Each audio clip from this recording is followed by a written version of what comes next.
अगर आप भी धान में यूरिया खाद डालने वाले हैं तो आज की वीडियो आप बहुत सही समय पे देख रहे हैं।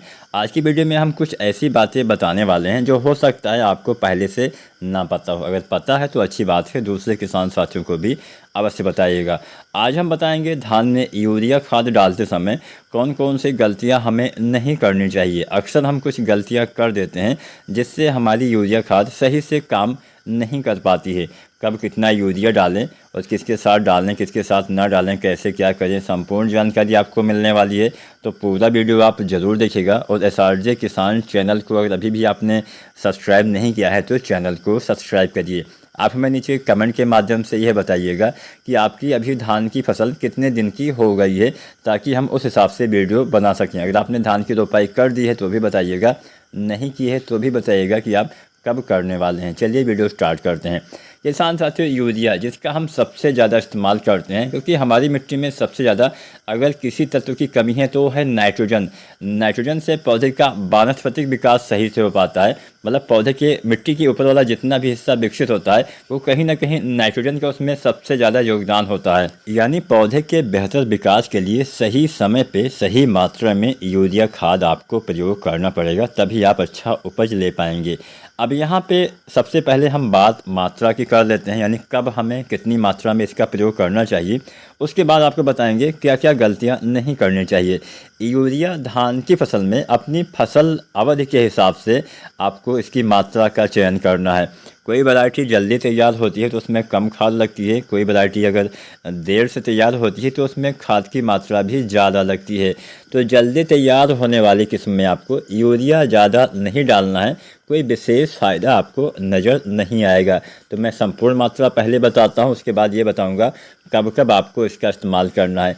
यूरिया की अगर संपूर्ण मात्रा की बात की जाए तो आपको धान की फसल में यूरिया संपूर्ण मात्रा 90 किलो, कम से कम 90 किलो, अधिकतम 120 किलो तक इस्तेमाल करना होता है। अब 90 किलो अगर कोई वैरायटी आपकी थोड़ा जल्दी तैयार होती है, 100 दिन, 110 दिन, 115 दिन, तो आप डालिए।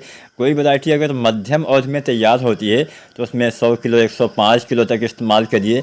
और कोई वैरायटी अगर देर से तैयार होती है तो उसमें 120 किलो तक आप यूरिया का इस्तेमाल कर सकते हैं। एक बार में इतनी मात्रा नहीं डालनी है, ये संपूर्ण फसल अवधि की मात्रा है। रोपाई से लेकर कटाई तक आपको इसका इस्तेमाल करना होता है। मतलब 50 दिन के बाद तो हमें यूरिया नहीं डालना है, ये मैं आपको आगे बताऊँगा। तो संपूर्ण मात्रा आपने जान लिया, अब हम जानते हैं कितनी बार, मतलब कब कब इसका इस्तेमाल करना चाहिए। पहली बार रोपाई के समय या फिर एक सप्ताह के भीतर यूरिया डालिए। दूसरी बार यूरिया रोपाई के 20 से लेकर 30 दिन तक डालिए।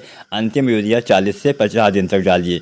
तो जैसे मान लीजिए कोई वैरायटी जल्दी तैयार होती है तो रोपाई के समय आपको यूरिया, मतलब यहाँ पे दूसरी खाद के हिसाब से यूरिया की मात्रा पहली वाली कम हो जाएगी। अगर आप DAP या फिर NPK डालते हैं तो ऐसी दशा में आधी मात्रा कर दीजिए। पहली मात्रा जो मैंने 30 से 40 किलो बताया है, इसकी आधी मात्रा कर दीजिए अगर आप DAP या फिर NPK डालते हैं, क्योंकि इसमें भी नाइट्रोजन पाया जाता है। तो अगर आप DAP या फिर NPK डालते हैं 12-32-16 या फिर कोई भी NPK, तो पहली मात्रा आपको 15 से 20 किलो इस्तेमाल करना है। वहीं अगर आप सिंगल सुपर फास्फेट डालते हैं तो आपको जो है यूरिया 30-40 किलो ही प्रयोग करना है पहली बार आपको रोपाई के समय या फिर एक सप्ताह के अंदर डालिए। दूसरी बार यूरिया 30-40 किलो प्रयोग करिए 20-30 दिन पे। अंतिम यूरिया 30-40 किलो 40-50 दिन पे इस्तेमाल करिए।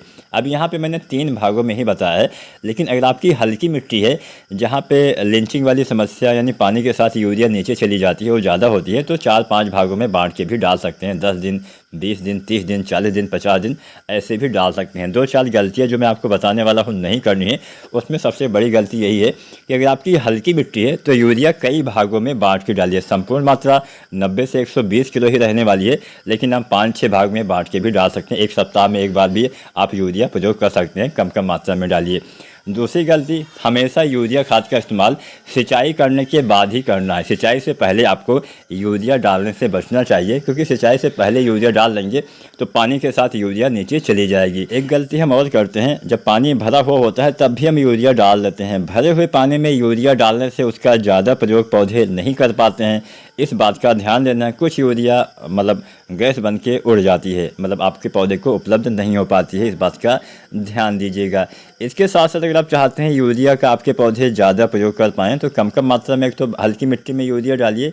5-6 भागों में बांट के डाल सकते हैं, इससे ज़्यादा बार भी डाल सकते हैं। एक सप्ताह में 5 दिन पे डालिए, ज़्यादा हल्की मिट्टी है। इसके साथ साथ किसान साथियों, यूरिया खाद के साथ सल्फर का प्रयोग करिए। जब आप दूसरी और अंतिम यूरिया डालते हैं या फिर बीच में, मतलब पहली यूरिया को छोड़ के बाकी जब आप यूरिया डालते हैं तो साथ में सल्फ़र का प्रयोग करते हैं, तो इससे क्या होता है कि नाइट्रोजन की क्षमता को सल्फ़र बढ़ा देता है। आप सल्फ़र लेपित यूरिया भी प्रयोग कर सकते हैं, जो यूरिया गोल्ड के नाम से आपको बाज़ार में मिल जाएगी। तो उम्मीद करते हैं आज की वीडियो में आपको यूरिया खाद के साथ क्या क्या गलतियां नहीं करनी चाहिए यूरिया डालते समय, इसके बारे में पता चल गया होगा। वीडियो अच्छी लगी हो लाइक शेयर जरूर करिएगा। धन्यवाद।